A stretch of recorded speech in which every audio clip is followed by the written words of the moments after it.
Hello guys, kaya naman nagbabalik. So, someone asked for my full setting, so here you go. Basic, yan, normal. If you want to play passively, then use this one. Kung gusto mo yung parang hindi masyadong rush, ganun. Then, importante yung sync ADS, dapat naka-on yan. Then, yung ano din, yung view kick scale, binaba ko siya to 0 kasi di ko lang kung paano yan, pero ewan ko, basta.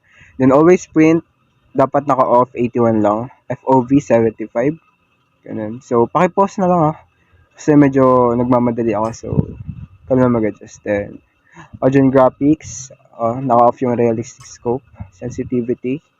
Fixed speed. Then, yan.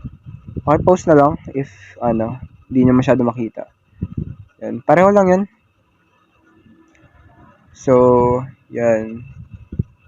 Ito naman siya yung kapag in-game na. Yan.